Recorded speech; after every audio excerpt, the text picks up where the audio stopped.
Hey, Lucky Sevens here. And yeah. So I haven't posted a video in a while. I went hard these last 2 weeks, really this entire season, trying to reach Mythic in Magic Arena. Like just about 15 wins every day, which absolutely did not mean 15 matches. I got fucked up a lot.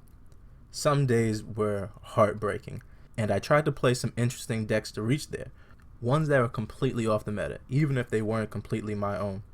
Usually when I'm ranking up, you're playing some similarly quote unquote offbeat player trying to reach a high rank with something unique, and it really isn't. You're playing just about the same decks over and over and over again. And really, even when people try to make that one or two tweaks, this Reddit post really sums up how they probably feel. And it's probably true. Like, I don't want to assume that on anybody, but usually you play somebody and be like, oh, you're running mono red, but you still have risk factors. Cool. I tried to put my stuff on a shuffle. What I did is every time I lost twice in a row, I'd have to switch it to a new deck, but it still got kind of boring. There are times where I was like, all right, I'll stop for a little bit and I'll hop back on later.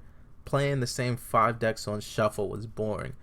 It was just Simic Flash, Mono Red, Orzhov Vampires, which is really just the new Mono White, Bant Scape Shift, which is admittedly a fun deck, but oh my god, I can't stand playing against it over and over and over again.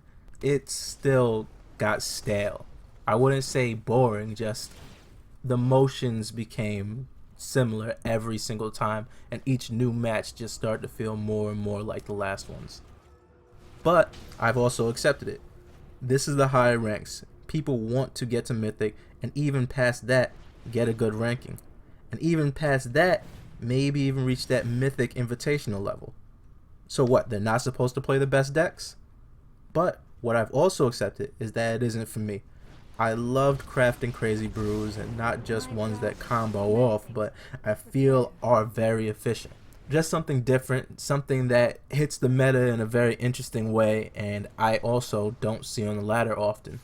Even that gets boring for me, which is why I shuffle around decks a lot, but it still makes it more fun to play against than just, hey, here goes mono red, let's have a mirror match of mono red, let's see what mono red is up against these things, and I can just watch a video about what to sideboard, because these are literally the same matches over and over and over again, and people have gotten down to a T, like the percentages of how to actually work against this, and I couldn't do it.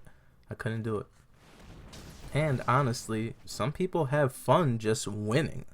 No, it's not. It's Gets gross. the people going. It's God, disgusting. that's enough! Like, that's what really hits them with Magic, just finding a good deck they like to play, just piloting that until they can't anymore because of rotation. Fuck Teferi, I can't wait for that to go. God damn. And there's still another one here, which is the worst.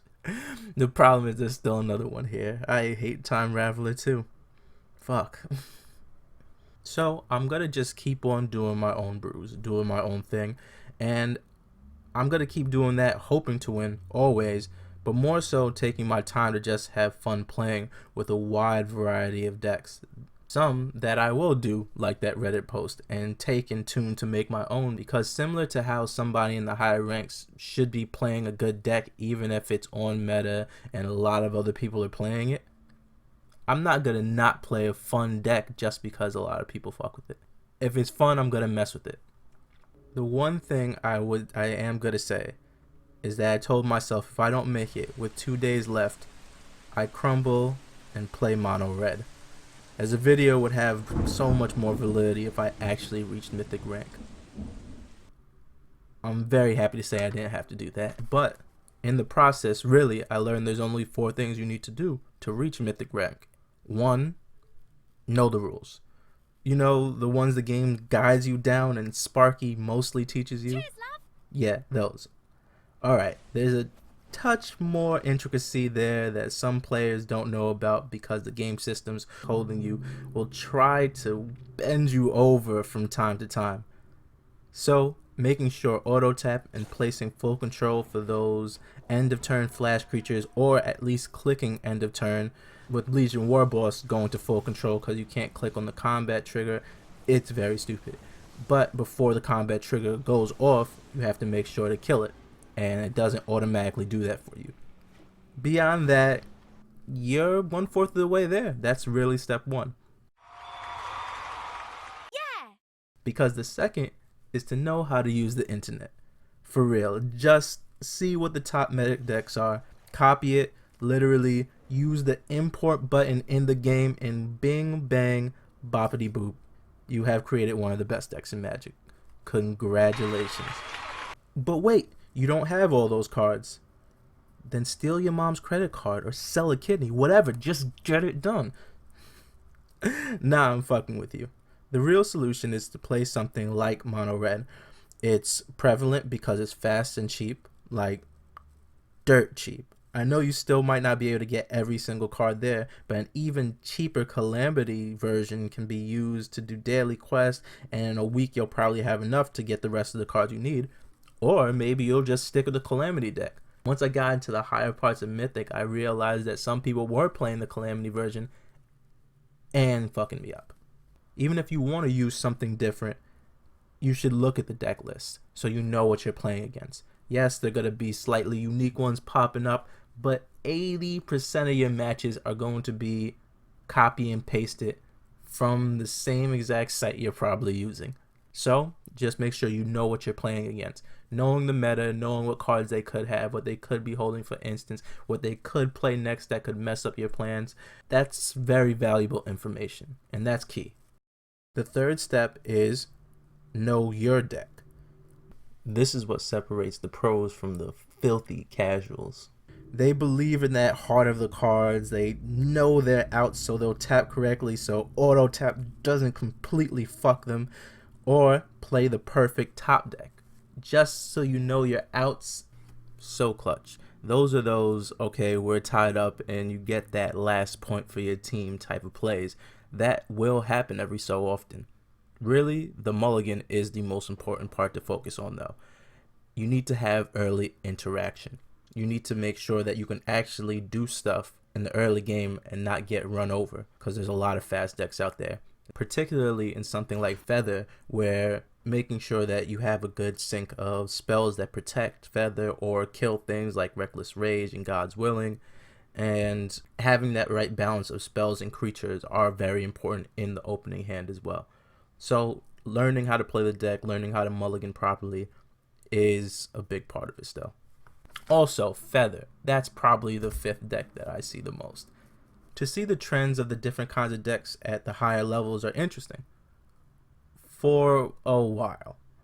If it was 2 or 3 times a week, little competition at times, sometimes it was really important to win, other times it was just casual, just a little get together like real physical Magic is, then I wouldn't be so burnt out by them. Again, the grind is what makes these constant matches boring. To see the same things get played against over and over. Ever get that feeling of deja vu? Fourth, and most important, is just time. Even the best Magic players really aren't hitting that 60% win rate often. It's really hard to play the game. It's complex as hell, and some matchups just aren't good no matter how well you craft your deck. So you're gonna lose a lot. Some days you're gonna win a lot, and that's gonna feel great. You're gonna be a little more consistent than you think, but that's something that rounds out over 100 matches. You might have a streak where you win 7 times in a row and you're just dumb happy, then lose 5 times in a row and you're upset, then win 3, then lose 3, then win 2, then lose 3, then win 2 more, then lose 3 more. And that averages out to about 50%. Obviously, to get to Mythic or rank up at all, you have to play at least in short bursts above 50%. But they have tier protection, so you can't lose an entire like platinum rank. You can't go back to gold if you're already at diamond, if you just lose a shit ton in a row. So you can have these bad losing streaks and still be protected.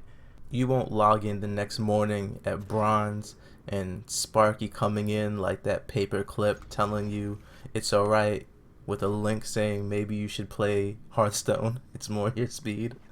Even when you reach the next tier, in a rank, there's a bit of a buffer.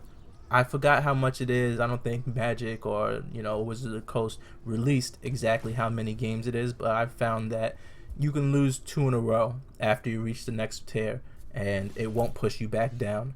Sometimes it feels like it does, though, but maybe I'm just losing my mind from playing so much, so I never really tried to calculate it. Either way, there is an article that talked about how long and how many matches it should take to get from Bronze to Mythic. And it's a lot. It's a ton. I'm not going to explain the whole article out here for you. I'm just going to post it down in the link below with the formula explained from gold to platinum. At a 50% win rate, which is the complete average, it will take approximately 295 wins. That's a lot. Now, from platinum to diamond, even more. Add in that you'll be playing more top tier decks more often and assumedly better opponents, and throwing out all the calculated math I just told you to look at before, it takes exactly 2 more games than you are possible to play in a season reset to get there. Now, good Sir Frank says that a 56% win rate player from Bronze to Mythic should take 50 hours to reach. Most people can't put in 90 plus minutes, pretty much a movie's length of time, every single day to reach that Mythic rank. And just statistically, you're most likely not going to be 56% win rate player anyway. For somebody to be that 56, there's probably that one kid that's a 44 handing out W's like baby talk, or more likely 6 players at 49%. But the point is, everything is in balance, and the average for all players is always 50%. Me, especially in the beginning, because I was free to play, I couldn't hit there. I don't have all the cards. I'm never going to have all the cards until I put money into the game. Now, I wouldn't say Magic is a play to win formula because, like I said before, it's pretty easy to make a tier 1 deck. The problem is you're just going to have to keep on playing that deck over and over and over again, and there's really a lack of variety when you reach the higher tiers. So while I think having more cards, investing in the game will allow you to have more fun and, put more time into the game, I'd say it's very much like physical Magic, where you're just investing in cards that you want to play with, just with a little bit more of a card opening, loot box, booster pack really type of feel, which is again how it works most of the time in physical Magic too. But either way, this 50 hours does show though that it's hard, but again, doable. But many people, that if you're shitty sometimes, like I am, just means you have to put in more time. But that is the most important thing that you need to put in order to reach Mythic rank. So don't be worried about reaching Mythic rank, I'd say.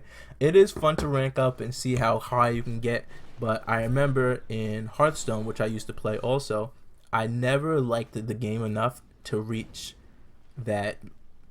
I don't even know what their Mythic rank is called. Either way, it had that stop gate, and the same way Magic has the stop at the ranks where you can't go backwards. At 5, you can't go backwards. So I just usually stopped around 5 and fucked around because the grind was so boring. Mythic for Magic wasn't as boring, but I couldn't say that every moment was fun. There were hours when I was like, I just want to hit my 15, which is just a requirement I put on myself, and I kept on losing, and I saw my tiers drop, and I was Diamond 1, and then I just dropped to like tier 3, and I was just upset and miserable and trying out new decks, and then trying to just go hard on one deck and getting bored and still losing, or just only winning 50%, so I was stuck there and I felt like I had no forward movement, and that's not fun. No one should be playing Magic for that reason unless they are competitive, unless they're getting paid to do this. So I don't know why I did it. I guess as a warning to everyone that's really trying to push hard for Mythic, to just have fun, man. Just have fun with it. It's really not that crazy, and it's not as much a show of your skill because, like I said, I truly think that's only 1/4 of what gets you there. It's a big 25%, obviously. A 75 to 100 is a big deal to reach Mythic rank, but you know, I've seen Mythic players, especially when I got to Mythic, that just, it was like silly. Like I played this other deck, up and away, I called it, which is just blue white flyers, and was me smashing people. And they are making little mistakes that I was like, no way somebody like Louis Scott Vargas would be making. Like, it just wasn't that big of a deal for them, I guess, because they're in Mythic already, so they lost that focus. But like I said, it's really not a complete show skill. Somebody could be amazing. You yourself, look at yourself in the mirror. You're beautiful. You might be amazing at Magic, not hit Mythic. Somebody might be trash at Magic. They can't hit Mythic because they put in that other 3. Even if they don't have skill, they net deck properly, they know how to press shift and control on the keyboard, and they put in the time to get there. So there are 2 decks that I really use in order to reach Mythic. One is up and away, which I showed already, blue white flyers, but I use a lot of counter spells. Whenever I had the mirror match though, I didn't see them playing it, so you know, it seemed pretty interesting, and it works out really well. The other is pretty much me just trying to copy modern decks and utilize Dreadhorde Arcanist and Dreadhorde Butcher to their full potential, while top ending it with Nicol Bolas and Nicol Bolas. Middle ground has some work because Thief of Sanity is really good, but I also used Embodiment of Agonies, so I'll show you that version of the deck too. Tuesdays and Thursdays for sure. I'm going to make sure to stay consistent now. Promise to myself, pinky swear. And so Tuesdays and Thursdays I'll be dropping just a video. This week I am going to show the decks that I got there with, and you'll see it. I don't want to spoil too much. You'll see it. The other 2 I have videos for, so I'm just gonna put the links for those down below. It is a Grixis control build and an Abzan Walker's list. Both just didn't make the cut and we're losing me ranks, so I'm gonna work on them later, definitely while I'm trying to have more fun and play around again. Yep, so that's pretty much it. Lucky 7 signing off. Remember to come back Tuesdays and Thursdays, like and subscribe, blah blah blah blah. I'm out.